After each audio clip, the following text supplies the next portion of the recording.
सदाशिवसमारम्भां श्रीशङ्कराचार्यमध्यमाम् अस्मदाचार्यपर्यन्तां वन्दे गुरुपरम्पराम्।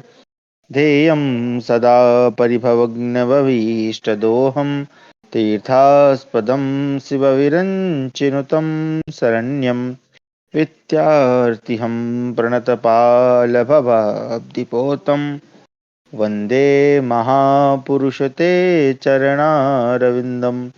सच्चिदानन्दरूपाय विश्वोत्पत्त्यादिहेतवे तापत्रयविनाशाय श्रीकृष्णाय वयं नुमः। आप सभी का स्वागत है आज की हमारी शास्त्र दिन की कक्षा में, जो कि लंबे अंतराल के बाद हो रही है। इस समय जो है हम भीष्म पर्व का अध्ययन कर रहे हैं और महाभारत का जो युद्ध है बड़े ही भयंकर रूप से चल रहा है, जहां पर हमने देखा कि चाहे पांडव पक्ष हो चाहे कौरव पक्ष हो, दोनों ही पक्षों का जो नुकसान है वो लगातार होते जा रहा है। फिर भी जो पांडव हैं वो प्रबलतम है। पहले दिन का युद्ध हारने के उपरांत जो है लगातार वो जीतते जा रहे हैं और इस समय जो है वो 9वें दिन का युद्ध चल रहा है और भीष्म जी इसके सेनापति हैं। तो उसके आगे हम आज पढ़ेंगे, युद्ध अभी भी जारी है। तो हमारा है त्रयधिक शततमो यानी 103वां अध्याय, वह पक्ष की सेनाओं का घमासान, युद्ध और रक्तमयी रण नदी का वर्णन। संजयोवाच मध्यं दिने महाराज संग्राम समुपद्यतः लोकक्षयकरो रौद्रो भीष्मस्य सह सौमकैः गाङ्गेयो रथिनां श्रेष्ठा पाण्डवानामनीकिनीं व्यधमन्निशितहिवाणि सत्सोतसहस्रशा सम्ममर्द च तत्सैन्यं पिता देवव्रतस्तव धान्यानामिव लूनानां प्रकरं गोगण इव। संजय कहते हैं, महाराज दोपहर होते होते भीष्म का सोमकों के साथ लोक विनाशक भयंकर संग्राम होने लगा।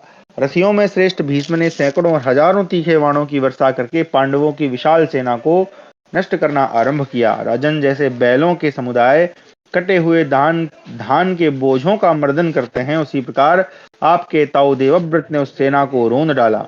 तब धृष्टद्युम्न, शिखंडी, विराट और द्रुपद ने समर भूमि में महारथी भीष्म के पास पहुंचकर उन्हें बाणों से घायल करना आरंभ किया।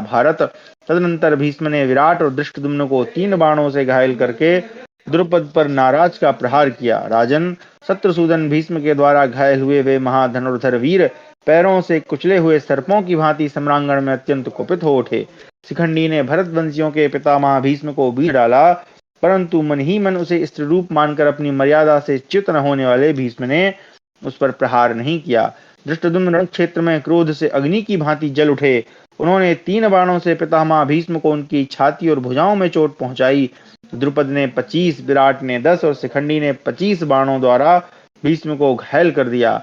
महाराज, उनके सहायकों से अत्यंत घायल होने के कारण वे रक्त प्रवाह से नहा उठे और वसंत ऋतु में पुष्पों से भरे हुए रक्ता अशोक यानी जो लाल अशोक होता है की भांति शोभा पाने लगे। आर्य, उस समय भीष्म ने उन सबको 3-3 सीधे जाने वाले बाणों से घायल कर दिया और एक भल्ल के द्वारा द्रुपद का धनुष काट दिया। तब उन्होंने दूसरा धनुष हाथ में लेकर युद्ध के मुहाने पर 5 तीखे बाणों द्वारा भीष्म को और 3 बाणों से उनके सारथी को भी घायल कर दिया। महाराज, भीम, द्रौपदी के 5 पुत्र, 5 भाई केकय राजकुमार, सात्वतवंशी सात्यकी, युधिष्ठिर और पांडव सैनिक तथा धृष्टद्युम्न आदि पांचाल सैनिक द्रुपद की रक्षा के लिए गंगानंदन भीष्म पर टूट पड़े। नरेश्वर, इसी प्रकार आपके समस्त सैनिक भीष्म की रक्षा के लिए सेना सहित उद्यत हो पांडव सेना पर चढ़ाए। तब वहां उन सबके पैदल, घुड़सवार, रथी और हाथी सवारों में अत्यंत भयंकर घमासान युद्ध होने लगा, जो यमराज के राष्ट्र की वृद्धि करने वाला था। रथी ने रथी का सामना करके उसे यमलोक पहुंचा दिया। पैदल, हाथी सवार और घुड़सवारों ने भी एक दूसरे से बढ़कर ऐसा ही किया। प्रजानाथ, उस युद्ध स्थल में जहां तहां सब योद्धा झुकी हुई गांठ वाले नाना प्रकार के भयंकर बाणों द्वारा अपने विपक्षियों को परलोक के अतिथि बनाने लगे। कितने ही रथ रथियों और सारथियों से शून्य हो भागते हुए घोड़ों के साथ संपूर्ण दिशाओं में चक्कर काट रहे थे। राजन, वे रथ उस रण क्षेत्र में आपके बहुत से पैदल मनुष्यों तथा घोड़ों को कुचलते हुए हवा के समान तीव्र गति से भाग रहे थे और गंधर्व नगर के समान दृष्टिगोचर हो रहे थे। प्रजानाथ, कितने ही रथी रथों से हीन हो गए थे। वे कवच, कुंडल और पगड़ी धारण किए बड़े तेजस्वी दिखाई देते थे। उन सब ने कंठ में स्वर्णमय पदक और भुजाओं में बाजूबंद धारण कर रखे थे। वे देखने में देव कुमारों के समान सुंदर और युद्ध में इंद्र के समान शौर्य संपन्न थे। वे समृद्धि में कुबेर और नीतिज्ञता में बृहस्पति से भी बढ़कर थे। ऐसे सर्वलोकेश्वर सूरवीर भी रथहीन हो गवार मनुष्यों की भांति जहां तहां भागते दिखाई देते थे। नरश्रेष्ठ, कितने ही दंतार हाथी अपने श्रेष्ठ सवारों से रहित हो अपनी ही सेना को कुचलते हुए प्रत्येक शब्द के पीछे दौड़ते थे। माननीय महाराज, ढाल, विचित्र चमर, पताका, श्वेत छत्र, स्वर्ण दंड भूषित चामर, ये चारों ओर बिखरे पड़े थे और इन्हीं के ऊपर से नूतन मेघों की घटा के सदृश हाथी मेघों के समान भयंकर गर्जना करते हुए संपूर्ण दिशाओं में दौड़ते दिखाई देते थे। प्रजानाथ, इसी प्रकार हाथियों से रहित हाथी सवार भी आपकी और पांडवों के भयानक युद्ध में इधर उधर दौड़ते दिखाई देते थे।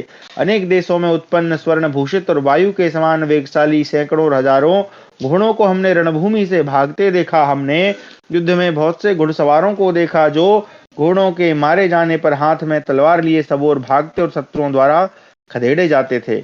उस महायुद्ध में एक हाथी भागते हुए दूसरे हाथी के पास पहुंचकर अपने वेग से बहुतेरे पैदल सिपाहियों तथा घोड़ों को कुचलता हुआ उनका अनुसरण करता था। राजन, उसी प्रकार उस रण क्षेत्र में एक हाथी बहुत से रथों को रौंद डालता था और रथ पृथ्वी पर पड़े हुए घोड़ों को कुचलकर भाग जाते थे। नरेश्वर, सम्रांगण में बहुत से घोड़ों ने पैदल मनुष्यों को कुचल दिया। राजन, इस प्रकार वे सैनिक अनेक बार एक दूसरे को कुचलते रहे। उस भयंकर घोर युद्ध में रक्त, आंत और तरंगों से युक्त एक भयानक नदी बह चली। वह हड्डियों के समूह वाली शिलाखंडों से भरी थी। केस ही उसमें सेवार और घास के समान जान पड़ते थे। रथ कुंड और बाण भंवर के समान प्रतीत होते थे। घोड़े ही उस दुर्गम नदी के मत्स्य थे। कटे हुए मस्तक पत्थरों के टुकड़ों के समान बिखरे थे। हाथी ही उसमें विशाल ग्राह के समान जान पड़ते थे। कवच और पगड़ी फेन राशि के समान थे। धनुषी उसका वेग युक्त प्रवाह था और खड़गी वहां कच्छप के समान प्रतीत होते थे।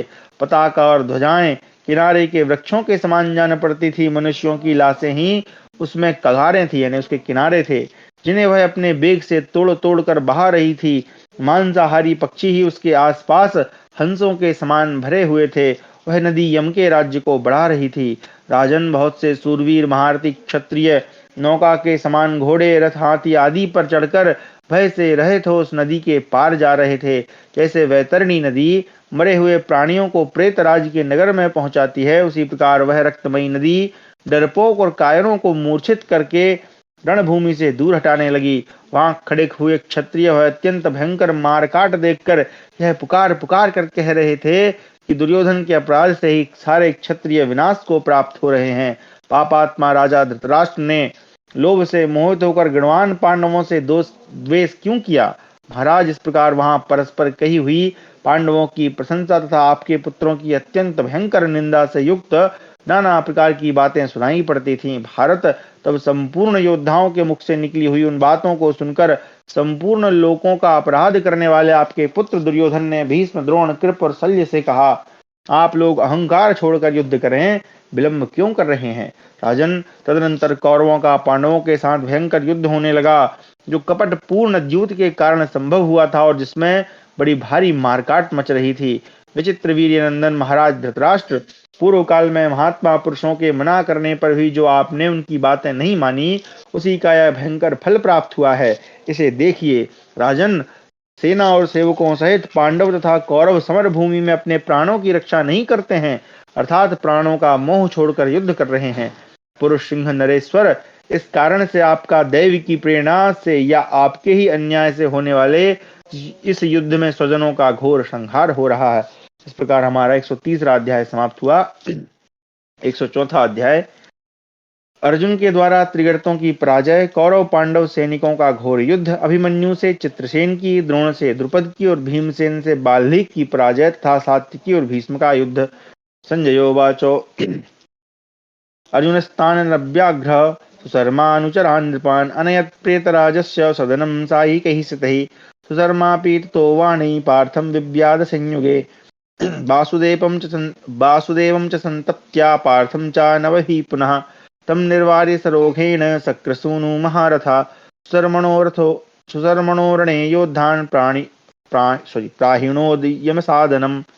संजय कहते हैं संजय कहते हैं, राजन, पुरुष सिंह अर्जुन अपने तीखे बाणों से सुशर्मा के अनुगामी नरेशों को यमलोक भेजने लगे। तब सुशर्मा ने भी युद्ध स्थल में अनेक बाणों द्वारा कुंती कुमार अर्जुन को घायल कर दिया। फिर उसने वसुदेव नंदन श्री कृष्ण को 70 और अर्जुन को 9 बाण मारे। यह देख इंद्रपुत्र महारथी अर्जुन ने अपने बाण समूहों के द्वारा सुशर्मा को रोककर रण क्षेत्र में उसके योद्धाओं को यमलोक पहुंचाना आरंभ कर दिया। राजन, जैसे युगांत में साक्षात काल के द्वारा सारी प्रजा मारी जाती है, उसी प्रकार रण क्षेत्र में अर्जुन के द्वारा मारे जाते हुए सारे महारथी युद्ध का मैदान छोड़कर भागने लगे। आर्य, कुछ लोग घोड़ों को, दूसरे लोग रथों को, इसी प्रकार कुछ लोग हाथियों को छोड़कर दसों दिशाओं में भागने लगे। प्रजानाथ, दूसरे लोग उस समय बड़ी उतावली के साथ अपने हाथी, घोड़े एवं रथ को साथ ले रणभूमि से भाग निकले।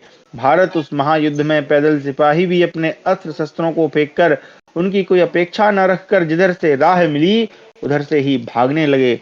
यद्यपि त्रिगर्तराज, सुशर्मा तथा अन्य श्रेष्ठ नरेशों ने भी बारंबार रोकने का प्रयत्न किया, तथापि वे सैनिक युद्ध में ठहर न सके। उस सेना को भागती देख आपके पुत्र दुर्योधन ने रणभूमि में भीष्म को आगे करके संपूर्ण सेनाओं के साथ महान प्रयत्न पूर्वक धनंजय पर धावा किया। प्रजानाथ, उसके आक्रमण का उद्देश्य था त्रिगर्तराज के जीवन की रक्षा। केवल दुर्योधन ही अपने समस्त भाइयों के साथ नाना प्रकार के बाणों की वर्षा करता हुआ समर भूमि में खड़ा रहा। से सब मनुष्य भाग गए। राजन, उसी प्रकार पांडव ही कवच बांधकर संपूर्ण उद्योग के साथ अर्जुन की रक्षा के लिए उसी स्थान पर गए जहां पर भीष्म स्थित थे। गांडीवधारी अर्जुन के भयंकर पराक्रम को जानने के कारण वे लोग उत्साह के साथ कोलाहल और सिंहनाद करते हुए सब ओर से भीष्म पर आक्रमण करने लगे। तदनंतर ताल चिन्हित ध्वजा वाले सूरवीर भीष्म ने झुकी हुई गांठ वाले बाणों से युद्ध में पांडव सेना को आच्छादित कर दिया। महाराज, तत्पश्चात समस्त कौरव एकत्र संगठित होकर दोपहर होते होते पांडवों के साथ घोर युद्ध करने लगे। साहसी वीर सात्विकी कृतवर्मा को 5 बाणों से घायल करके समर भूमि में सहस्त्रों बाणों की वर्षा करते हुए खड़े रहे। इसी प्रकार राजा द्रुपद ने द्रोणाचार्य को तीखे बाणों से एक बार घायल करके 70 बाणों द्वारा पुनः घायल किया और 5 बाणों से उनके सारथी को भी भारी चोट पहुंचाई। भीमसेन ने अपने प्रपिता महाराजा बाल्लीक को बाणों द्वारा घायल करके वन में सिंह के समान बड़े जोर से गर्जना की। अर्जुन कुमार अभिमन्यु को चित्रसेन ने बहुत से बाणों द्वारा घायल कर दिया था, तो भी सूरवीर अभिमन्यु सहस्त्रों बाणों की वर्षा करता हुआ युद्ध भूमि में डटा रहा। उसने 3 बाणों से सम्रांगण में चित्रसेन को अत्यंत घायल कर दिया। राजन, जैसे आकाश में 2 महाघोर ग्रह बुध और शनैश्चर सुशोभित होते हैं, उसी प्रकार 2 महान वीर चित्रसेन और अभिमन्यु रणभूमि में शोभा पा रहे थे। तब शत्रुवीरों का संहार करने वाले अभिमन्यु ने चित्रसेन के 4 घोड़ों को मारकर 9 बाणों से उसके सारथी को भी नष्ट कर दिया। तत्पश्चात बड़े जोर से सिंहनाद किया। प्रजानाथ, घोड़ों के मारे जाने पर महारथी चित्रसेन तुरंत ही रथ से कूद पड़े और दुर्मुख के रथ पर आरूढ़ हो गए। पराक्रमी द्रोणाचार्य ने भी झुकी हुई गांठ वाले बाणों से द्रुपद को घायल करके बड़ी उतावली के साथ उनके सारथी को भी बीन डाला। इस प्रकार युद्ध के मुहाने पर द्रोणाचार्य से पीड़ित हो राजा द्रुपद पूर्व वैर का स्मरण करते हुए शीघ्रगामी घोड़ों द्वारा वहां से भाग गए। भीमसेन ने धोई घड़ी में सारी सेना के देखते देखते राजा बाल्लीक को घोड़े, सारथी तथा रथ से शून्य कर दिया। महाराज, नरश्रेष्ठ बाल्लीक बड़ी घबराहट में पड़ गए। उनका जीवन अत्यंत संशय में पड़ गया। उस अवस्था में वे रथ से कूदकर शीघ्र ही उस महायुद्ध में लक्ष्मण के रथ पर आरूढ़ हो गए। राजन, दूसरी ओर उस महायुद्ध में सात्विकी ने कृतवर्मा को रोककर नाना प्रकार के बाणों की वर्षा करते हुए पितामह भीष्म पर धावा किया। उन्होंने अपने विशाल धनुष की टंकार फैलाते तथा रथ की बैठक में नृत्य करते हुए से पंख युक्त 60 तीखे बाणों द्वारा भरतवंशी पितामह भीष्म को घायल कर दिया। पितामह ने सात्विकी पर लोहे की बनी हुई एक विशाल शक्ति चलाई, जो स्वर्ण जटित अत्यंत वेगशालिनी तथा सर्पणी के समान आकार वाली एवं सुंदर थी। उस अत्यंत दुर्जय मृत्यु स्वरूपा शक्ति को सहसा आती देख महायशस्वी सात्विकी ने अपनी फुर्ती के कारण उसे असफल कर दिया। वह भयंकर शक्ति सात्विकी तक न पहुंचकर अत्यंत तेजस्विनी बड़ी भारी उल्का के समान पृथ्वी पर गिर पड़ी। राजन, तब सात्विकी ने भी अपनी सुनहरी प्रभाव वाली शक्ति लेकर उसे भीष्म के रथ पर बड़े वेग से चलाया। उस महासमर में सात्विकी की भुजाओं के वेग से चलाई गई वह शक्ति अत्यंत वेग पूर्वक भीष्म की ओर चली, मानो काल रात्रि मनुष्य की ओर जा रही हो। परंतु भीष्म ने अपने अत्यंत तीखे 2 क्षुरप्रों से उस सहसा आती हुई शक्ति को दो जगह से काट दिया, वह छिन्न भिन्न होकर पृथ्वी पर गिर पड़ी। शक्ति को काटकर हंसते हुए गंगानंदन भीष्म ने कुपित हो सात्यकी की छाती में 9 बाण मारे। पांडु के बड़े भाई महाराज धृतराष्ट्र उस समय मधुवंती सात्यकी को बचाने के लिए पांडवों ने रथ, घोड़े और हाथियों की सेना के साथ आकर युद्ध भूमि में भीष्म को चारों ओर से घेर लिया। तत्पश्चात युद्ध में विजय की अभिलाषा रखने वाले कौरवों तथा पांडवों में परस्पर घोर युद्ध हुआ, जो रोंगटे खड़े कर देने वाला था। इस प्रकार हमारा 104वां अध्याय समाप्त हुआ। 105वां अध्याय। दुर्योधन का दुशासन को भीष्म की रक्षा के लिए आदेश। युधिष्ठिर और नकुल सहदेव के द्वारा शकुनी की घुड़सवार सेना की पराजय तथा शल्य के साथ उन सबका युद्ध। संजयोवाच दृष्ट्वा भीष्मं रणे क्रुद्धं पाण्डवैः अभिसंवृतं यथा मेघैः महाराज तपान्ते दिवि भास्करम्। दुर्योधनो महाराज दुशासनमभाषत एष शूरो महेश्वासो भीष्मः शूरनिषूदनः छादितः पाण्डवैः शूरैः समन्ताद् भरतर्षभः तस्य कार्यं त्वया वीरो रक्षणं सुमहात्मनः। संजय कहते हैं, महाराज, ग्रीष्म ऋतु के अंत में वर्षा आरंभ होने पर जैसे मेघ आकाश में सूर्यदेव को ढक लेते हैं, उसी प्रकार पांडवों ने युद्ध भूमि में क्रुद्ध हुए भीष्म को सब ओर से घेर लिया। यह देखकर आपके पुत्र दुर्योधन ने दुशासन से कहा, भरत श्रेष्ठ, ये सूरवीरों का नाश करने वाले महाधनुर्धर शौर्य संपन्न भीष्म पराक्रमी पांडवों द्वारा चारों ओर से घेर लिए गए हैं। वीर, तुम्हें उन महात्मा भीष्म की रक्षा करनी चाहिए। युद्ध में सुरक्षित रहने पर हमारे पितामह भीष्म सम्रांगण में विजय के लिए प्रयत्न करने वाले पांडवों सहित पांचालों का संहार कर डालेंगे। अतः इस अवसर पर मैं भीष्म जी की रक्षा को ही प्रधान कार्य समझता हूँ, क्योंकि ये महाव्रती महाधनुर्धर भीष्म हम लोगों के रक्षक हैं। अतः तुम संपूर्ण सेना के साथ समर भूमि में दुष्कर कर्म करने वाले पितामह भीष्म को चारों ओर से घेरकर उनकी रक्षा करो। दुर्योधन के ऐसा कहने पर आपका पुत्र दुशासन समर भूमि में अपनी विशाल सेना के साथ जा भीष्म को सब ओर से घेरकर खड़ा हो गया और बड़े यत्न से सावधान रहकर उनकी रक्षा करने लगा। तदनंतर सुबल पुत्र शकुनी 1,00,000 घुड़सवारों की सेना के साथ युद्ध के लिए आ पहुंचा। वे सभी सैनिक अपने हाथों में चमकते हुए प्रास, रिष्टि और तोमर लिए हुए थे। सबको अपने शौर्य का अभिमान था। सभी बलवान सुंदर वेशभूषा से सुसज्जित और ध्वजा पताका से सुशोभित थे। अस्त्र विद्या की शिक्षा पाए हुए युद्ध कुशल श्रेष्ठ पैदल सिपाहियों की भी बहुत बड़ी संख्या उन घुड़सवारों के साथ थी। इस प्रकार युद्ध भूमि में शोभा पाने वाले कई हजार योद्धाओं से घिरा हुआ शकुनी कवच धारण करके युद्ध के लिए वहां खड़ा हो गया। राजन, शकुनी, नकुल, सहदेव तथा धर्मराज युधिष्ठिर इन तीनों श्रेष्ठ पुरुषों को सब ओर से घेरकर इन्हें आगे बढ़ने से रोकने लगा। तदनंतर राजा दुर्योधन ने पांडवों की प्रगति को रोकने के लिए 10,000 घुड़सवार सैनिक और भेजे। गरुड़ के समान अत्यंत वेगशाली वे अश्व रणभूमि में यथास्थान पहुंच गए। जैसे मरुदगणों से महातेजस्वी इंद्र की शोभा होती है, उसी प्रकार अत्यंत वेगशाली अश्वों के द्वारा अत्यंत तेजस्वी सुबल पुत्र शकुनी शोभित होने लगा। राजन, उन घोड़ों की टाप से आहत होकर यह पृथ्वी कांपने और भयंकर शब्द करने लगी। उस समय घोड़ों की टापों का महान शब्द सब ओर उसी प्रकार सुनाई देने लगा, मानो पर्वत पर जलते हुए बड़े बड़े बांसों के जंगल में उनके पोरों के फटने का शब्द हो रहा हो।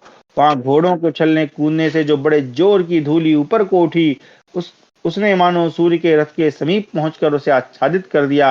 उन वेगशाली अश्वों ने पांडव सेना को उसी प्रकार क्षुब्ध कर दिया, जैसे महान वेग से उड़ने वाले हंस किसी विशाल जलाशय में पड़कर उसे मथ डालते हैं। वायु के समान वेग वाले उन अश्वों ने पांडव सेना को व्याकुल कर दिया। उनके हिनहिनाने की आवाज से दबकर दूसरा कोई शब्द नहीं सुनाई पड़ता था। महाराज, तब राजा युधिष्ठिर तथा पांडुपुत्र माद्री नंदन नकुल सहदेव ने समर भूमि में उन घुड़सवारों का वेग नष्ट कर दिया। ठीक उसी तरह जैसे वर्षा ऋतु में अधिक जल से परिपूर्ण होकर मर्यादा तोड़ने वाले समुद्र के पूर्णिमा की तिथि में बढ़े हुए वेग को तट की भूमि रोक देती है। राजन, तत्पश्चात वे झुकी हुई गांठ वाले बाणों द्वारा घुड़सवारों के मस्तक काटने लगे। महाराज, उन सुदृढ़ धनुर्धरों द्वारा मारे गए वे घुड़सवार रणभूमि में उसी प्रकार गिरते थे जैसे पर्वतों की कंदरा में बड़े बड़े हाथियों से ही मारे जाकर गिरते हैं। वे घुड़सवार भी दशों दिशाओं में विचरते हुए झुकी हुई गांठ वाले तीखे बाणों तथा प्रासों द्वारा शत्रुपक्ष के सैनिकों के मस्तक काट गिराते थे। भरतश्रेष्ठ, रिष्टियों द्वारा मारे गए घुड़सवार अपने मस्तकों को उसी प्रकार गिराते थे जैसे बड़े बड़े वृक्ष अपने पके हुए फलों को गिराते हैं। राजन, सवारों सहित वहां मारे गए बहुत से घोड़े सब ओर गिरे और गिराए जाते हुए दिखाई देते थे। जैसे सिंह का सामना पड़ जाने पर मृग भयभीत हो अपने प्राण बचाने के लिए भागते हैं, उसी प्रकार मारे जाते हुए घोड़े भय से व्याकुल हो इधर उधर भाग रहे थे। महाराज, पांडव उस महासमर में शत्रुओं को जीतकर शंख फूकने और नगाड़े पीटने लगे।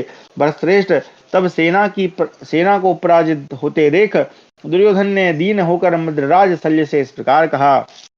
महाबाहु, ये ज्येष्ठ पांडुपुत्र युधिष्ठिर, नकुल और सहदेव को साथ लेकर रणभूमि में आप लोगों के देखते देखते मेरी सेना को खदेड़ रहे हैं। प्रभु महाबाहु, जैसे तट प्रांत समुद्र को आगे बढ़ने से रोकता है, उसी प्रकार आप भी युधिष्ठिर को आगे बढ़ने से रोकिए, क्योंकि आपका बल और पराक्रम अत्यंत असह्य सुना जाता है। राजन, आपके पुत्र की यह बात सुनकर प्रतापी राजा शल्य रथ समूह के साथ उसी स्थान पर गए जहां राजा युधिष्ठिर विद्यमान थे। उस समय सहसा अपनी ओर आती हुई राजा शल्य की उस विशाल सेना तथा स्वयं मद्रराज को भी पांडुपुत्र महारथी धर्मराज युधिष्ठिर ने महान जल प्रवाह के समान समर भूमि में रोक दिया। उन्होंने शल्य की छाती में तुरंत ही 10 बाण मारे और नकुल सहदेव ने भी सीधे जाने वाले 7 बाणों द्वारा उन्हें घायल कर दिया। तब शल्य ने भी उनको 3-3 बाणों से घायल कर दिया। फिर युधिष्ठिर को उन्होंने 60 तीखे बाण मारे। इसके बाद 2-2 बाणों से उन्होंने उत्तम कुल में उत्पन्न माद्री कुमारों को घायल कर दिया तथा अनेक बाणों द्वारा राजा युधिष्ठिर को भी पुनः चोट पहुंचाई। तब शत्रु विजयी महाबाहु भीमसेन समर भूमि में राजा युधिष्ठिर को मृत्यु के मुख में पड़े हुए के समान मद्रराज के रथ के समीप पहुंचा हुआ देख युद्ध के लिए वहां आ पहुंचे। भीमसेन ने आते ही पूर्णतः लोहे के बने हुए और मर्म स्थानों को विदीर्ण करने में समर्थ तीखे नाराजों से मद्रराज शल्य को गहरी चोट पहुंचाई। तब भीष्म और द्रोणाचार्य दोनों महारथी विशाल सेना के साथ अनायास ही बाणों की वर्षा करते हुए वहां राजा शल्य की रक्षा के लिए आ पहुंचे। तदनंतर जब सूर्यदेव पश्चिम दिशा का आश्रय लेकर अस्ताचल को जा रहे थे, उसी समय दोनों सेनाओं में अत्यंत दारुण महाघोर युद्ध आरंभ हुआ। इस प्रकार हमारा 105वां अध्याय समाप्त हुआ। 106वां अध्याय, भीष्म के द्वारा पराजित पांडव सेना का पलायन और भीष्म को मारने के लिए उद्यत हुए श्री कृष्ण को अर्जुन का रोकना।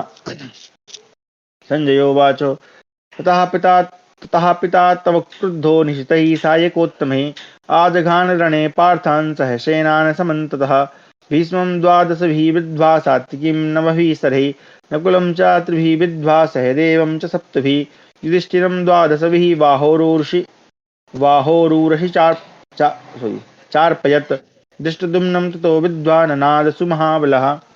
संजय कहते हैं, महाराज, तब आपके ताऊ देवव्रत कुपित हो रणभूमि में अपने तीखे एवं श्रेष्ठ सहायकों द्वारा सेना सहित कुंती कुमारों को सब ओर से घायल करने लगे।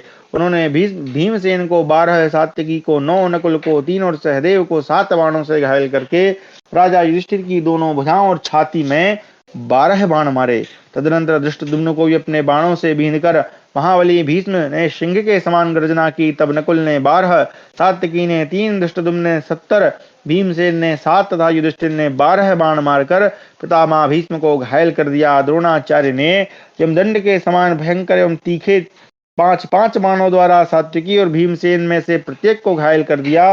पहले सात्यकी को चोट पहुंचाकर फिर भीमसेन पर गहरा आघात किया। तब उन दोनों ने भी अंकुशों से महान गजराज के समान सीधे जाने वाले 3-3 बाणों द्वारा ब्राह्मण प्रवर द्रोणाचार्य को घायल करके तुरंत बदला चुकाया। सौवीर, कितव, प्राच्य, प्रतीच्य, उदीच्य, मालव, अभिशाह, सूरसेन, शिवी, बसाती देश के योद्धा शत्रुओं के तीखे बाणों से पीड़ित होने पर भी संग्राम भूमि में भीष्म को छोड़कर नहीं भागे। इसी प्रकार विभिन्न देशों से आए हुए अन्य भूपाल भी हाथों में नाना प्रकार के अस्त्र शस्त्र लिए पांडवों पर आक्रमण करने लगे। राजन, पांडवों ने भी भीष्म पितामह को घेर लिया। चारों ओर से रथ समूहों द्वारा घिरे हुए पराजित वीर भीष्म गहन वन में लगाई हुई आग के समान शत्रुओं को दग्ध करते हुए प्रज्वलित होते। रथ ही उनके लिए अग्निशाला के समान था। धनुष ज्वालाओं के समान प्रकाशित होता था।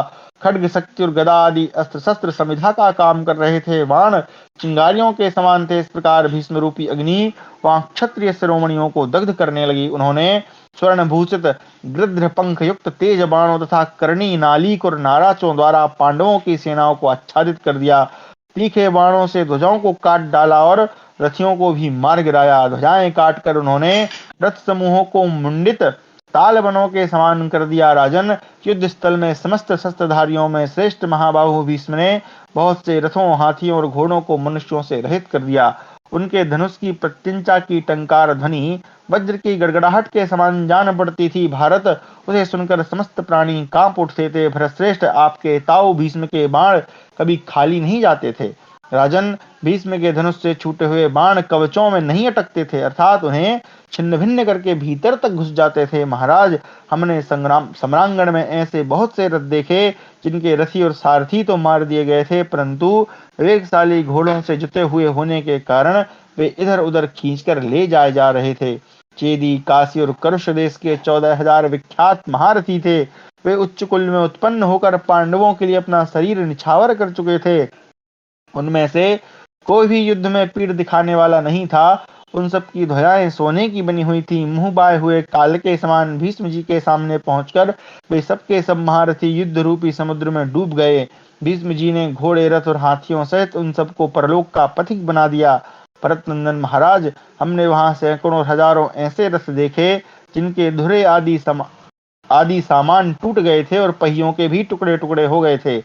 माननीय प्रजानाथ, बरूथों सहित टूटे हुए रथ, मारे गए रथी, कटे हुए बाण, कवच, पट्टिस, गदा, भिन्दिपाल, तीखे सायक, छिन्न भिन्न हुए अनुकर्ष, उपाशंग, पहिए, कटी हुई बाह, धनुष खड्ग, कुंडलों सहित मस्तक, तलत्राण, अंगुलित्राण, यानी तलत्राण मतलब जो पैरों में पहना जाता है वो, अंगुलित्राण मतलब अंगुलियों में जो पहना, जिसको हम दस्ताने कहते हैं, ग्लव्स आप कह सकते हैं, गिराए गए ध्वज और अनेक टुकड़ों में कटकर गिरे हुए चाप यानी धनुष, इन सबके द्वारा वहां की पृथ्वी आच्छादित हो गई थी। राजन, जिनके सवार मार दिए गए थे, ऐसे हाथी और घोड़े सैकड़ों और हजारों की संख्या में निष्प्राण होकर पड़े थे। पांडव वीर बहुत प्रयत्न करने पर भी भीष्म के बाणों से पीड़ित होकर भागते हुए अपने महारथियों को रोक नहीं पा रहे थे। महाराज, महेंद्र के समान पराक्रमी भीष्म के द्वारा मारी जाती हुई उस विशाल सेना में भगदड़ मच गई थी।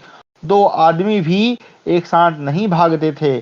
पांडवों की सेना चेत सी होकर हाहाकार कर रही थी। उसके रथ, हाथी और घोड़े बाणों से क्षत विक्षत हो रहे थे। ध्वजाएं कटकर धराशायी हो गई थी। उस भीषण मारकाट में दैव से प्रेरित होकर पिता ने पुत्र को, पुत्र ने पिता को और मित्र ने प्यारे मित्र को मार डाला। पांडुपुत्र युधिष्ठिर के दूसरे सैनिक कवच उतार कर केस बिखेरे हुए सब ओर भागते दिखाई देते थे। उस समय पांडुनंदन युधिष्ठिर की सारी सेना सिंह से डरी हुई गायों के समुदाय की भांति घबराहट में पड़ गई। रथ के कुबर उलट पलट हो गए। समस्त सैनिक आर्तनाद कर रहे थे। उस सेना में भगदड़ पड़ी देख यादव नंदन भगवान श्री कृष्ण ने अपने उत्तम रथ को रोककर कुंती कुमार अर्जुन से कहा, पार्थ, तुम्हें जिस अवसर की अभिलाषा और प्रतीक्षा थी वह आ पहुंचा। पुरुष सिंह, यदि तुम मोह से मोहित नहीं हो रहे हो तो इन भीष्म पर प्रहार करो। वीरतात, पूर्व काल में विराट नगर के भीतर जब संपूर्ण राजा एकत्र हुए थे, उनके सामने और संजय के समीप तुमने जो यह कहा था कि मैं युद्ध में जो मेरा सामना करने आएंगे, दुर्योधन के उन भीष्म, द्रोण आदि संपूर्ण सैनिकों को सगे संबंधियों सहित मार डालूंगा। शत्रुदमन कुंती नंदन, अपने उस कथन को सत्य कर दिखाओ। तुम क्षत्रिय धर्म का स्मरण करके सारी चिंताएं छोड़कर युद्ध करो। भगवान श्री कृष्ण के ऐसा कहने पर अर्जुन ने मुंह नीचे किए हुए तिरछी दृष्टि से देखते हुए अनुक्षुप की भांति उनसे इस प्रकार कहा, प्रभो, अवध्य महापुरुषों का वध करके नरक से भी बढ़कर निंदनीय राज्य प्राप्त करूं अथवा वनवास में रहकर कष्ट भोगूं, इन दोनों में से कौन मेरे लिए पुण्यदायक होगा। अच्छा, जहां भीष्म हैं उसी ओर घोड़ों को बढ़ाइए। आज मैं आपकी आज्ञा का पालन करूंगा। कुरुकुल के वृद्ध पितामह दुर्धर्ष वीर भीष्म को मार गिराऊंगा। राजन, तब भगवान श्री कृष्ण ने चांदी के समान श्वेत वर्ण वाले घोड़ों को उसी ओर हाँका जहां अंशुमाली सूर्य के समान दुर्निरीक्ष भीष्म युद्ध कर रहे थे। महाबाहु कुंती कुमार अर्जुन को भीष्म के साथ युद्ध करने के लिए उद्यत देख युधिष्ठिर की वह भागती हुई विशाल सेना पुनः लौट आई। तब बारंबार सिंहनाद करते हुए कुरुश्रेष्ठ भीष्म ने धनंजय के रथ पर शीघ्र ही बाणों की वर्षा आरंभ कर दी। भारत, एक ही क्षण में बाणों की इस भारी वर्षा के कारण सारथी और घोड़ों सहित उनका वह रथ ऐसा अदृश्य हो गया कि उसका कुछ पता ही नहीं चलता था। भगवान श्री कृष्ण बिना किसी घबराहट के धैर्य धारण करके भीष्म के बाणों से क्षत विक्षत हुए उन घोड़ों को शीघ्रता पूर्वक हाँक रहे थे। तब कुंती कुमार ने मेघ के समान गंभीर घोष करने वाले अपने दिव्य धनुष को हाथ में लेकर तीखे बाणों द्वारा भीष्म के धनुष को काट गिराया। धनुष कट जाने पर आपके ताऊ भीष्म ने पुनः दूसरा धनुष हाथ में ले पलक मारते मारते उस पर प्रत्यंचा चढ़ा दी। तदनंतर मेघों के समान गंभीर नाद करने वाले उस धनुष को उन्होंने दोनों हाथों से खींचा। इतने में ही कुपित हुए अर्जुन ने उनके उस धनुष को भी काट दिया। शत्रुदमन नरेश उस समय शांतनु कुमार गंगानंदन भीष्म ने धनुर्धरों में श्रेष्ठ कुंतीपुत्र अर्जुन की उस फुर्ती के लिए उसकी भूरी भूरी प्रशंसा की। उस प्रकार कहा, महाबाहो कुंती कुमार, बहुत अच्छा, तुम्हें साधुवाद। ऐसा कहकर भीष्म ने पुनः दूसरा सुंदर धनुष ले सम्रांगण में अर्जुन के रथ की ओर बाणों की वर्षा आरंभ कर दी। भगवान श्री कृष्ण ने घोड़ों के हाँकने की कला में अपनी अद्भुत शक्ति दिखाई। वे भांति भांति के पैंतरे दिखाते हुए भीष्म के बाणों को व्यर्थ करते जा रहे थे। युद्ध स्थल में भगवान श्री कृष्ण कुशलता पूर्वक सारथ्य कर्म करते दिखाई दिए। राजेंद्र, भीष्म अत्यंत क्रोध में भरकर युद्ध में पार्थ के ऊपर बारंबार बाणों की वर्षा करते रहे। वह अद्भुत सी बात थी। फिर शत्रुदमन अर्जुन ने भी क्रोध में भरकर युद्ध के लिए अपने सामने खड़े हुए भीष्म पर बाणों की वर्षा प्रारंभ कर दी। वे दोनों रणदुर्जय वीर एक दूसरे से युद्ध कर रहे थे। उस समय पुरुष सिंह श्री कृष्ण और अर्जुन दोनों ही भीष्म के बाणों से क्षत विक्षत हो सिंहों के आघात से घायल हुए। दो रोष भरे सानों के समान सुशोभित हो रहे थे। तत्पश्चात भीष्म ने भी रणक्षेत्र में अत्यंत क्रुद्ध हो अपने बाणों द्वारा बलपूर्वक अर्जुन के मस्तक पर आघात किया। उसके बाद वे बारंबार सिंह के समान गर्जना करने लगे। भगवान श्री कृष्ण ने देखा कि अर्जुन मन लगाकर युद्ध नहीं कर रहे हैं, वे भीष्म के प्रति कोमलता दिखा रहे हैं।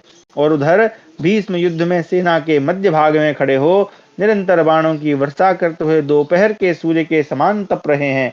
पांडव सेना के चुने हुए उत्तमोत्तम वीरों को मार रहे हैं और युधिष्ठिर सेना में प्रलय काल सा दृश्य उपस्थित कर रहे हैं।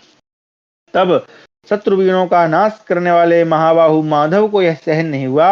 आर्य, वे योगेश्वर भगवान वासुदेव चांदी के समान सफेद रंग वाले अर्जुन के घोड़ों को छोड़कर उस विशाल रथ से कूद पड़े और केवल भुजाओं का ही आयुध लिए हाथों में चाबुक उठाए बारंबार सिंहनाद करते हुए बलवान एवं तेजस्वी श्रीहरि भीष्म की ओर बड़े वेग से दौड़े। संपूर्ण जगत के स्वामी अमित तेजस्वी भगवान श्री कृष्ण क्रोध से आंखें लाल करके भीष्म को मार डालने की इच्छा लेकर पैरों की धमक से वसुधा को विदीर्ण सी कर रहे थे। भगवान श्री कृष्ण उस महायुद्ध में अब आपके पुत्रों और सैनिकों की चेतना को मानो अपना ग्रास बनाए ले जा रहे थे। महाराज, उस मार काट में माधव को समीप आकर भीष्म के वध के लिए उद्यत हुआ देख उस समय उन वासुदेव के भय से चारों ओर महान कोलाहल सुनाई देने लगा कि भीष्म मारे गए। रेशमी पीताम्बर धारण किए इंद्र नीलमणि के समान श्याम सुंदर श्री कृष्ण भीष्म की ओर दौड़ते समय ऐसी शोभा पा रहे थे मानो विद्युन माला से अलंकृत श्याम मेघ जा रहा हो। यादव शिरोमणि बारंबार गर्जना करते हुए भीष्म के ऊपर उसी प्रकार वेग से धावा कर रहे थे वैसे सिंह गजराज पर और गो यूथ का स्वामी सांड दूसरे सांड पर आक्रमण करता है। उस महासमर में कमल नयन श्री कृष्ण को आते देख भीष्म उस रण क्षेत्र में तनिक भी भयभीत न होकर अपने विशाल धनुष को खींचने लगे। साथ ही व्यग्रता शून्य मन से भगवान गोविंद को संबोधित करके बोले, आइए आइए कमल नयन देव आपको नमस्कार है। सात्वत शिरोमणे, इस महासमर में आज मुझे मार गिराइए। देव निष्पाप श्री कृष्ण, आपके द्वारा संग्राम में मारे जाने पर भी संसार में सबोर मेरा परम कल्याण ही होगा। गोविंद, आज इस युद्ध में मैं तीनों लोगों द्वारा सम्मानित हो गया। अनघ, मैं आपका दास हूँ, आप अपनी इच्छा के अनुसार मुझ पर प्रहार कीजिए। इधर महाबाहु अर्जुन श्री कृष्ण के पीछे पीछे दौड़ रहे थे। उन्होंने अपनी दोनों भुजाओं से उन्हें पकड़कर बस में कर लिया। अर्जुन के द्वारा पकड़े जाने पर भी कमल नयन पुरुषोत्तम भगवान श्री कृष्ण उन्हें लिए दिए ही वेगपूर्वक आगे बढ़ने लगे। तब शत्रुवीरों का संहार करने वाले अर्जुन ने बलपूर्वक भगवान के चरणों को पकड़ लिया और इस प्रकार 10वें कदम तक जाते जाते वे किसी प्रकार ऋषिकेश को रोकने में सफल हो सके। उस समय श्री कृष्ण के नेत्र क्रोध से व्याप्त हो रहे थे और वे फुफकारते हुए सर्प के समान लंबी सांस खींच रहे थे। उनके सखा अर्जुन आर्त भाव से प्रेम पूर्वक बोले, महाबाहो लौटिए, अपनी प्रतिज्ञा को झूठी ना कीजिए। केशव, आपने जो पहले यह कहा था कि मैं युद्ध नहीं करूंगा, उस वचन की रक्षा कीजिए, अन्यथा माधव लोग आपको मिथ्यावादी कहेंगे। केशव, यह सारा भार मुझ पर है। मैं अपने अस्त्र शस्त्र सत्य और सुकृत की शपथ खाकर कहता हूँ कि पितामह भीष्म का वध करूंगा। शत्रुसूदन, मैं सब शत्रुओं का अंत कर डालूंगा। देखिए, आज ही मैं पूर्ण चंद्रमा के समान दुर्जय वीर महारथी भीष्म को उनके अंतिम समय में इच्छानुसार मार गिराता हूँ। महामना अर्जुन का यह वचन सुनकर उनके पराक्रम को जानते हुए भगवान श्री कृष्ण मन ही मन अत्यंत प्रसन्न हुए और ऊपर से कुछ भी न बोलकर पुनः क्रोध पूर्वक ही रथ पर जा बैठे। पुरुष सिंह श्री कृष्ण और अर्जुन को रथ पर बैठे देख भीष्म ने पुनः उन पर बाणों की वर्षा आरंभ कर दी, मानो मेघ दो पर्वतों पर जल की धारा गिरा रहा हो। राजन, आपके ताऊ देवव्रत उसी प्रकार पांडव योद्धाओं के प्राण लेने लगे जैसे ग्रीष्म ऋतु में सूर्य अपनी किरणों द्वारा सबके तेज हर लेते हैं। महाराज, जैसे पांडवों ने युद्ध में कौरव सेनाओं को खदेड़ा था, उसी प्रकार आपके ताऊ भीष्म ने भी पांडव सेनाओं को मार भगाया। घायल होकर भागे हुए सैनिक उत्साह शून्य और अचेत हो रहे थे। वे रण क्षेत्र में अनुपम वीर भीष्म जी की ओर आंख उठाकर देख भी नहीं सके। ठीक उसी तरह जैसे दोपहर में अपने तेज से तप्त हुए सूर्य की ओर कोई देख भी नहीं पाता। महाराज, भीष्म के द्वारा मारे जाते हुए सैकड़ों और हजारों पांडव सैनिक समर में अलौकिक पराक्रम प्रकट करने वाले भीष्म को भय से पीड़ित होकर देख रहे थे। भारत भागती हुई पांडव सेनाएं कीचड़ में फंसी हुई गायों की भांति किसी को अपना रक्षक नहीं पाती थीं। समर भूमि में बलवान भीष्म ने उन दुर्बल सैनिकों को चींटियों की भांति मसल डाला। भारत महारथी भीष्म अविचल भाव से खड़े होकर बाणों की वर्षा करते और पांडव पक्षीय नरेशों को संताप देते थे। बाण रूपी किरणावलियों से शोभित और सूर्य की भांति तपते हुए भीष्म की ओर वे देख भी नहीं पाते थे। भीष्म पांडव सेना को इस प्रकार रौंद रहे थे। उसी समय सहस्त्रों किरणों से शोभित भगवान सूर्य अस्ताचल को चले गए। उस समय परिश्रम से थकी हुई समस्त सेनाओं के मन में यही इच्छा हो रही थी कि अब युद्ध बंद हो जाए। इस प्रकार हमारा 106वां अध्याय समाप्त हुआ, 106वां अध्याय समाप्त हुआ। 107वां अध्याय 90 दिन की युद्ध की समाप्ति। रात में पांडवों की गुप्त मंत्रणा तथा श्री कृष्ण सहित पांडवों का भीष्म से मिलकर उनके वध का उपाय जानना। संजयोवाच युद्धतामेव तेषां तु भास्करेस्तमुपागते संध्या संभवद्घोरा नापश्याम ततोरणम् ततो युधिष्ठिरो राजा संध्यां सन्दृश्य भारत पद्यमानं च भीष्मेण त्यक्तास्त्रं भयविह्वलम् स्वसैन्यं चापरावृत्तं पलायनपरायणं भीष्मं च युधि संदब्धं पीडयन्तं महारथम्। संजय कहते हैं, राजन, कौरवों और पांडवों के युद्ध करते समय ही सूर्यदेव अस्ताचल को चले गए और भयंकर संध्या काल आ गया। फिर हम लोगों ने युद्ध नहीं देखा। भरत नंदन, तत्पश्चात राजा युधिष्ठिर ने देखा कि संध्या हो गई है। भीष्म के द्वारा गहरी चोट खाकर मेरी सेना भय से व्याकुल हो हथियार डाल दिया है। किसी में लड़ने का उत्साह नहीं रह गया है। सारी सेना बाणों से क्षत विक्षत हो अत्यंत पीड़ित हो गई है। कितने ही सैनिक युद्ध से विमुख हो भागने लग गए हैं। उधर महारथी भीष्म क्रोध में भरकर युद्ध स्थल में सबको पीड़ा दे रहे हैं।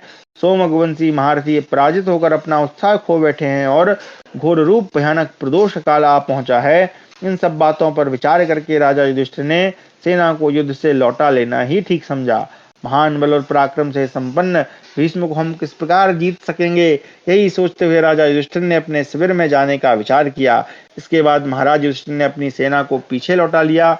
इसी प्रकार आपकी सेना भी उस समय युद्ध स्थल से शिविर की ओर लौट चली। कुरुश्रेष्ठ, इस प्रकार संग्राम में क्षत विक्षत हुए वे सब महारथी सेना को लौटाकर शिविर में विश्राम करने लगे। पांडव भीष्म के बाणों से अत्यंत पीड़ित हो रहे थे। उन्हें सम्रांगण में भीष्म के पराक्रम का चिंतन करके तनिक भी शांति नहीं मिलती थी। भारत, भीष्म भी समर भूमि में संजयों तथा पांडवों को जीतकर आपके पुत्रों द्वारा प्रशंसित और अभिवंदित हो अत्यंत हर्ष में भरे हुए कौरवों के साथ शिविर में गए। तत्पश्चात संपूर्ण भूतों को मोहमयी निद्रा में डालने वाली रात्रि आ गई। उस भयंकर रात्रि के आरंभ काल में वृष्णिवंशियों सहित दुर्धर्ष, सृंजय और पांडव गुप्त मंत्रणा के लिए एक साथ बैठे। उस समय वे समस्त महाबली वीर समयानुसार अपनी भलाई के प्रश्न पर स्वस्थ चित्त से विचार करने लगे। वे सभी लोग मंत्रणा करके किसी निश्चय पर पहुंच जाने में कुशल थे। उनमें यह विचार होने लगा कि हम भीष्म को कैसे मार सकेंगे और किस प्रकार इस पृथ्वी पर विजय प्राप्त करेंगे। नरेश्वर, उस समय राजा युधिष्ठिर ने दीर्घ काल तक गुप्त मंत्रणा करने के पश्चात भगवान श्री कृष्ण की ओर देखकर यह बात कही। श्री कृष्ण, देखिए, भयंकर पराक्रमी महात्मा भीष्म हमारी सेना का उसी प्रकार विनाश कर रहे हैं जैसे हाथी सरकंडों के जंगल को रौंद डालते हैं। माधव, इनके द्वारा जब हमारी सेनाएं मारी जा रही हैं, उस अवस्था में इन दुर्धर्ष वीर भीष्म के साथ हम लोग युद्ध कैसे करें। यहाँ जिस प्रकार हमारा भला हो वह उपाय कीजिए माधव, आप ही हमारे आश्रय हैं। हम दूसरे किसी का सहारा नहीं लेते। हमें भीष्म जी के साथ युद्ध करना अच्छा नहीं लगता है। इधर महावीर भीष्म युद्ध स्थल में हमारी सेना का संहार करते चले जा रहे हैं। ये प्रज्वलित अग्नि के समान बाणों की लपटों से हमारी सेना में सबको चाटते अर्थात भस्म करते जा रहे हैं। हम लोग इन महात्मा की ओर देख भी नहीं पा रहे हैं। जैसे महानाग तक्षक अपने प्रचंड विष के कारण भयंकर प्रतीत होता है, उसी प्रकार क्रोध में भरे हुए प्रतापी भीष्म युद्ध स्थल में जब हाथ में धनुष लेकर पैने बाणों की वर्षा करने लगते हैं, उस समय अपने तीखे अस्त्र शस्त्रों के कारण बड़े भयानक जान पड़ते हैं। समर भूमि में क्रोध में भरे हुए यमराज, वज्रधारी इंद्र, पाशधारी वरुण अथवा गदाधारी कुबेर को भी जीता जा सकता है, परंतु इस महासमर में कुपित भीष्म को पराजित करना असंभव है। श्री कृष्ण, ऐसी स्थिति में मैं अपनी बुद्धि की दुर्बलता के कारण युद्ध स्थल में भीष्म को सामने देखकर शोक के समुद्र में डूबा जा रहा हूँ। दुर्धर्ष वीर श्री कृष्ण, अब मैं वन को चला जाऊंगा। मेरे लिए वन में जाना ही कल्याणकारी होगा। मुझे युद्ध अच्छा नहीं लग रहा है, क्योंकि उसमें भीष्म सदा ही हमारे सैनिकों का विनाश करते आ रहे हैं। जैसे पतंग प्रज्वलित आग की ओर दौड़ा जाकर एकमात्र मृत्यु को ही प्राप्त होता है, उसी प्रकार हमने भी भीष्म पर आक्रमण करके अपनी मृत्यु का ही वर्ण किया है। वार्ष्णेय, राज्य के लिए पराक्रम करके मैं क्षीण होता जा रहा हूँ। मेरे सूरवीर भाई बाणों की मार से अत्यंत पीड़ित हो रहे हैं। मधुसूदन, मेरे लिए भ्रातृ स्नेह बस ये भाई राज्य से वंचित हुए और वन में भी गए। मेरे ही कारण कृष्णा को भरी सभा में अपमान का कष्ट भोगना पड़ा। इस समय मैं जीवन को ही बहुत मानता हूँ। आज तो जीवन भी दुर्लभ हो रहा है। अब से जीवन के जितने दिन शेष हैं, उनके द्वारा मैं उत्तम धर्म का ही आचरण करूंगा। केशव, यदि भाइयों सहित मुझ पर आपका अनुग्रह है, तो मुझे स्वधर्म के अनुकूल कोई हितकारक सलाह दीजिए। करुणा से प्रेरित होकर कहे हुए युधिष्ठिर के ये विस्तृत वचन सुनकर भगवान श्री कृष्ण ने युधिष्ठिर को सांत्वना देते हुए कहा, धर्मपुत्र सत्य प्रतिज्ञ कुंती कुमार, विषाद न कीजिए। आपके भाई बड़े ही सूरवीर, दुर्जय तथा शत्रुओं का संहार करने में समर्थ है। अर्जुन और भीमसेन वायु तथा अग्नि के समान तेजस्वी हैं। माद्री कुमार नकल और सहदेव भी पराक्रम में दो इंद्रों के समान हैं। पांडुनंदन महाराज, आप सौहार्दवश मुझे भी आज्ञा दीजिए, मैं भीष्म के साथ युद्ध करूंगा। भला आपकी आज्ञा मिल जाने पर मैं इस महासमर में क्या नहीं कर सकता। यदि अर्जुन भीष्म को मारना नहीं चाहते हैं, तो मैं युद्ध में पुरुष प्रवर भीष्म को ललकार कर धृतराष्ट्र पुत्रों के देखते देखते मार डालूंगा। पांडुनंदन, यदि भीष्म के मारे जाने पर ही आपको अपनी विजय दिखाई दे रही है, तो मैं एकमात्र रथ की सहायता से आज कुरुकुल वृद्ध पितामह भीष्म को मार डालूंगा। राजन, कल युद्ध में इंद्र के समान मेरा पराक्रम देखिएगा। मैं बड़े बड़े अस्त्रों का प्रहार करने वाले भीष्म को रथ से मार गिराऊंगा। जो पांडवों का शत्रु है, वह मेरा भी शत्रु है, इसमें संदेह नहीं है। जो आपके सुहृद हैं, सुहृद मतलब मित्र हैं, वे मेरे हैं, और जो आपके सुहृद हैं वे मेरे हैं, और जो मेरे सुहृद हैं वे आपके ही हैं। राजन, आपके भाई अर्जुन मेरे सखा संबंधी और शिष्य हैं। मैं अर्जुन के लिए अपना मांस काट कर भी दे दूंगा। ये पुरुष अर्जुन भी मेरे लिए अपने प्राणों तक का परित्याग कर सकते हैं। तात, हम लोगों में यह प्रतिज्ञा हो चुकी है कि हम एक दूसरे को संकट से उबारेंगे। राजेंद्र, आप मुझे युद्ध के काम में नियुक्त कीजिए, मैं आपका योद्धा बनूंगा। युद्ध के पहले उपप्लव्य नगर में सब लोगों के सामने अर्जुन ने जो यह प्रतिज्ञा की थी कि मैं गंगानंदन भीष्म का वध करूंगा, बुद्धिमान पार्थ के उस वचन का पालन करना मेरे लिए आवश्यक है। अर्जुन ने जिस बात के लिए प्रतिज्ञा की हो, उसकी पूर्ति करना मेरा कर्तव्य है, इसमें संशय नहीं। अथवा रण क्षेत्र में अर्जुन के लिए यह बहुत थोड़ा भार है।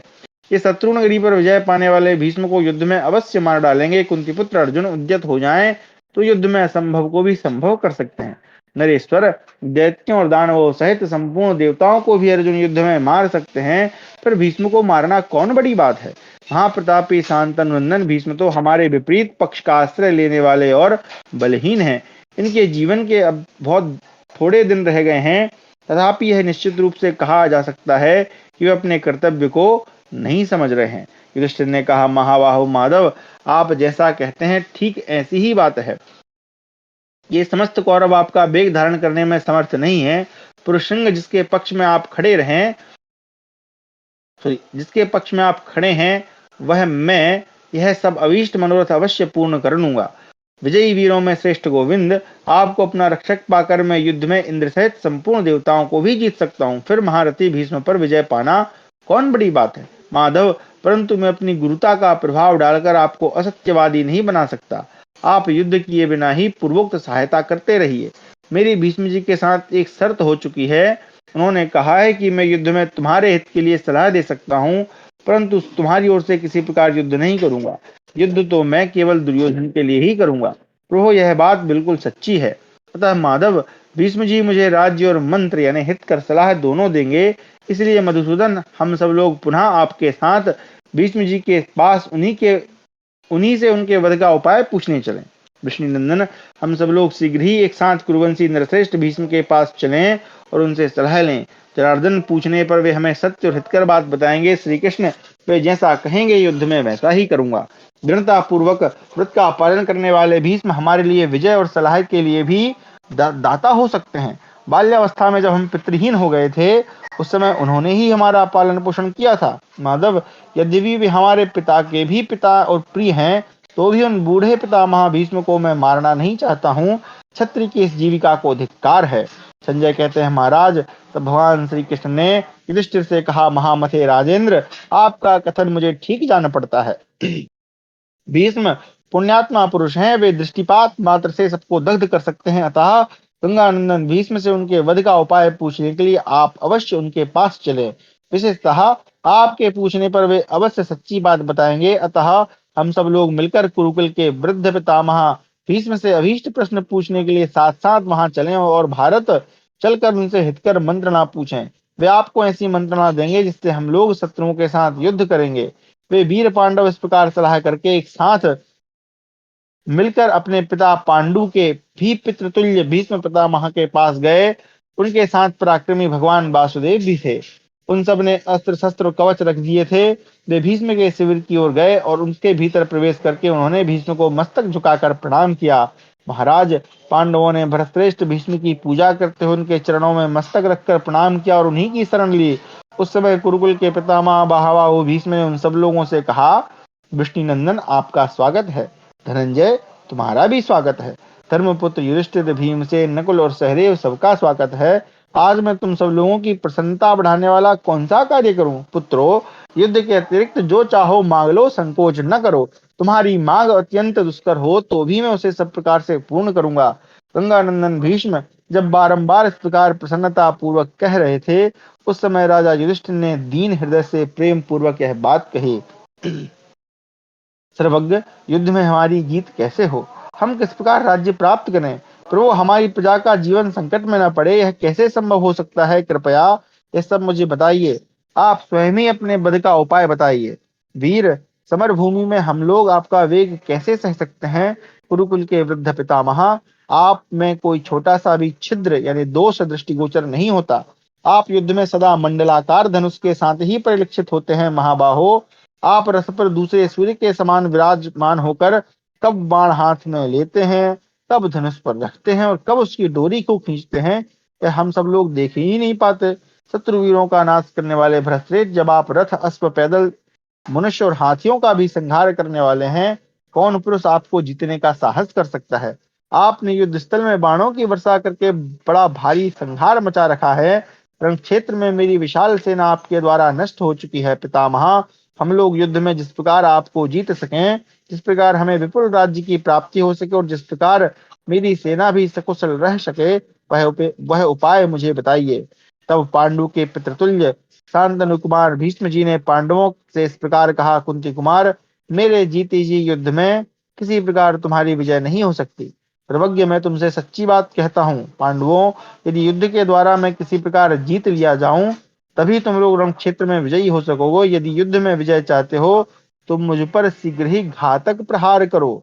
कुंती कुमारों, मैं तुम्हें आज्ञा देता हूँ, तुम सुखपूर्वक मेरे ऊपर प्रहार करो, मैं तुम्हारे लिए यह पुण्य की बात मानता हूँ। तुम्हें मेरे इस प्रभाव का ज्ञान हो गया है कि मेरे मारे जाने पर सारी कौरव सेना मरी हुई ही हो जाएगी, अतः ऐसा ही करो, मुझे मार डालो।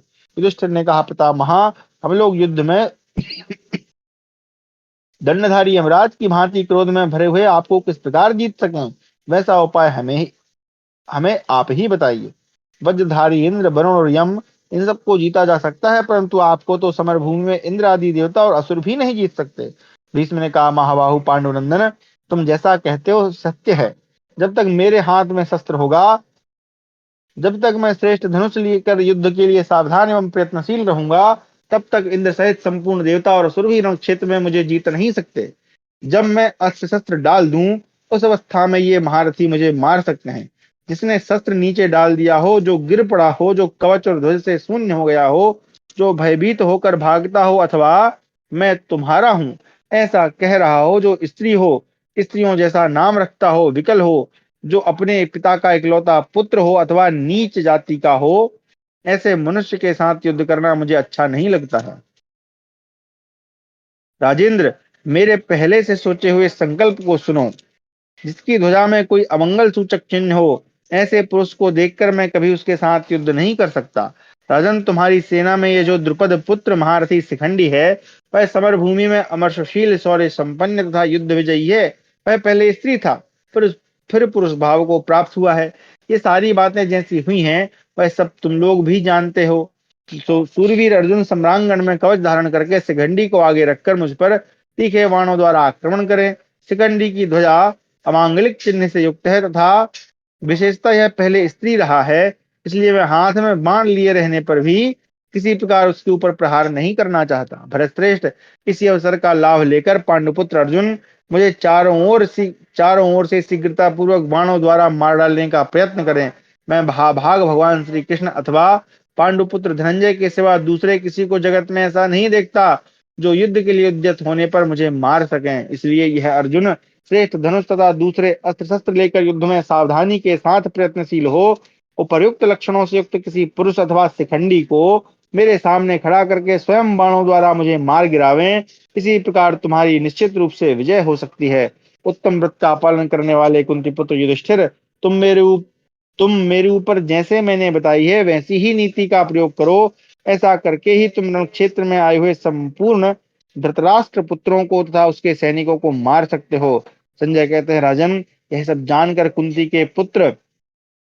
के सभी पुत्र कुरुकुल के वृद्ध पितामह महात्मा भीष्म को प्रणाम करके अपनी शिविर की ओर चले गए। गंगानंदन भीष्म परलोक की दीक्षा ले चुके थे। उन्होंने जब पूर्वोक्त बात बताई, तब अर्जुन दुख से संतप्त एवं लज्जित होकर श्री कृष्ण से इस प्रकार बोले, माधव, कुरुकुल के वृद्ध गुरुजन विशुद्ध बुद्धि मतिमान पितामह भीष्म से मैं रण क्षेत्र में कैसे युद्ध करूंगा। वासुदेव, बचपन में खेलते समय मैंने अपने धूलि धूसर शरीर से उन महामनस्वी महात्मा को सदा दूषित किया है। गदाग्रज कहते हैं कि मैं बचपन में अपने पिता महात्मा पांडु के भी पितृतुल्य भीष्म जी की गोद में चढ़कर जब उन्हें तात कहकर पुकारता था, उस समय उस बाल्यावस्था में ही वे मुझसे इस प्रकार कहते थे, भरत नंदन, मैं तुम्हारा तात नहीं, तुम्हारे पिता का तात हूँ। वे ही वृद्ध पितामह मेरे द्वारा मारने योग्य कैसे हो सकते हैं। भले ही वे मेरी सेना का नाश कर डाले, मेरी विजय हो अथवा मृत्यु, परंतु मैं उन महात्मा भीष्म के साथ युद्ध नहीं करूंगा। अथवा श्री कृष्ण, आप कैसा ठीक समझते हैं। श्री कृष्ण अपने सनातन धर्म को जानने वाला मेरे जैसा पुरुष हथियार डालकर बैठे हुए अपने बूढ़े पितामह पर प्रहार कैसे करेगा। भगवान श्री कृष्ण बोले, विजयी कुंती कुमार, तुम क्षत्रिय धर्म में स्थित हो। युद्ध में तुम पहले भीष्म के वध की प्रतिज्ञा करके अब उन्हें कैसे नहीं मारोगे। पार्थ, तुम युद्ध दुर्मत क्षत्रिय प्रवर भीष्म को रथ से मार गिराओ। रण क्षेत्र में गंगानंदन भीष्म को मारे बिना तुम्हारी विजय नहीं होगी। इस बात को देवताओं ने पहले से ही देख रखा है। भीष्म इसी प्रकार यमलोक को जाएंगे। पार्थ, जिसे देवताओं ने देखा है वह उसी प्रकार होगा, उसे कोई बदल नहीं सकता। दुर्धर्ष वीर भीष्म मुंह फैलाए हुए काल के समान प्रतीत होते हैं। तुम्हारे सिवा दूसरा कोई, भले ही वह साक्षात वज्रधारी इंद्र ही क्यों न हो, उनके साथ युद्ध नहीं कर सकता। अर्जुन, तुम स्थिर होकर भीष्म को मारो और मेरी यह बात सुनो, जिसे पूर्व काल में महाबुद्धिमान बृहस्पति जी ने देवराज इंद्र को बताया था। कोई बड़े से बड़े गुरुजन, वृद्ध और सर्वगुण संपन्न पुरुष ही क्यों न हो, यदि शस्त्र उठाकर अपना वध करने के लिए आ रहे हों तो उस आतताई को अवश्य मार डालना चाहिए। धनंजय, यह क्षत्रियों का निश्चित सनातन धर्म है। उन्हें किसी के प्रति दोष दृष्टि न रखकर सदा युद्ध और प्रजाओं की रक्षा और यज्ञ करते रहने चाहिए। अर्जुन ने कहा, श्री कृष्ण, शिखंडी निश्चय ही भीष्म की मृत्यु का कारण होगा, क्योंकि भीष्म उस पांचाल राजकुमार को देखते ही सदा युद्ध से निवृत्त हो जाते हैं। अतः हम सब लोग उनके सामने शिखंडी को खड़ा करके शस्त्र प्रहार रूप उपाय द्वारा गंगानंदन भीष्म को मार गिराएंगे, यही मेरा विचार है। मैं बाणों द्वारा अन्य महाधनुर्धरों को रोकूंगा। शिखंडी भी योद्धाओं में श्रेष्ठ भीष्म के साथ ही युद्ध करे। कुरुकुल के प्रधान वीर भीष्म का यह निश्चय है कि मैं शिखंडी को नहीं मारूंगा, क्योंकि वह पहले कन्या रूप में उत्पन्न होकर पीछे पुरुष हुआ है। अर्जुन का भीष्म के वध से संबंध रखने वाला यह वचन सुनकर श्री कृष्ण सहित समस्त पांडव बड़े प्रसन्न हुए। उस समय हर्षातिरेक के कारण उनके शरीरों में रोमांच आया। ऐसा निश्चय करके श्री कृष्ण सहित पांडव मन ही मन अत्यंत संतुष्ट हो महात्मा भीष्म से विदा लेकर चले गए और उन पुरुष शिरोमणियों ने अपनी अपनी सैयाओं का आश्रय लिया। इस प्रकार हमारा 107वां अध्याय समाप्त हुआ। कक्षा को यहीं विराम देते हैं। कल फिर हम पढ़ेंगे 10वें दिन उभय पक्ष की सेना का रण के लिए प्रस्थान तथा भीष्म और शिखंडी का समागम एवं अर्जुन का शिखंडी को भीष्म का वध करने के लिए उत्साहित करना।